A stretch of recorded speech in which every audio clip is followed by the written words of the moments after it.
আপনারা দেখছেন SR24x7 news.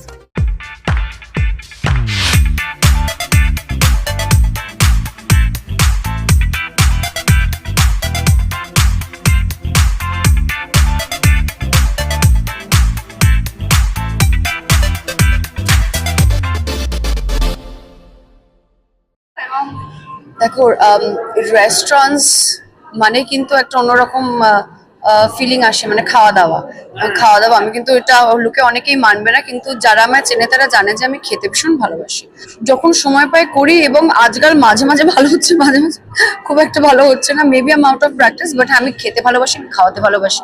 আর আমাদের ফ্যামিলি খুব ফুডি, তো আমরা উই লাভ ফুড। মানে লোকে বেঁচে থাকে নানা কারণে, আমি বেঁচে থাকি, মানে I feel I live to eat. তো that makes me very happy আজকে এখানে এসে তাদেরকে অ্যাপ্রিসিয়েশন জানানো, তাদেরকে অ্যাওয়ার্ড দেওয়া, এত সুন্দর একটা পরিবেশ এবং সবাই খুব জয়েস মুডে আজকে। So obviously it's a great experience. Ishan এখনো সমস্ত টেস্ট বাজ ঠিকভাবে খোলেনি, বাট আই থিঙ্ক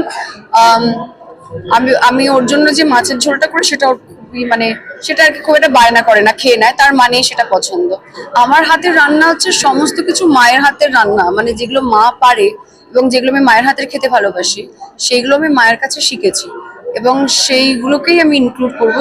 বিষয়টা হচ্ছে, আমরা যখন বাবা মার বাড়ি ছেড়ে একা থাকতে শুরু করি তখন মায়ের রান্না খুব মিস করি। তখন বাড়ির মানে নর্মাল ভাজা থেকে নিয়ে এবং ঝোলে ঝালে রান্না থেকে নিয়ে সবকিছু মাকে ফোন করে করে মানে শিখে নিতে হয়েছে আর কি।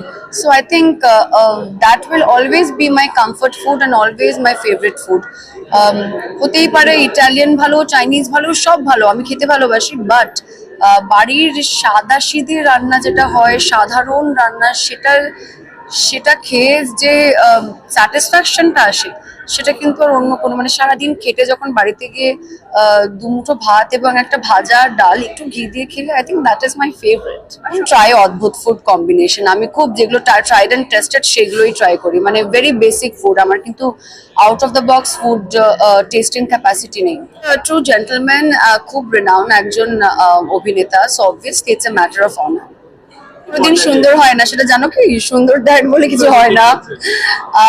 এটা ঢপ না দিয়ে বলতে হয় যে পরিশ্রম আছে ভাই, খাটতে হবে, আছে, সেটার জন্য অপেক্ষা করতে হবে। সামনে যখন কাজগুলো বেরোবে তখন তো এমনি তোমরা সবাই জেনে যাবে, তার আগে থাকতে আর ঢোল পিটিয়ে লাভ আছে কি?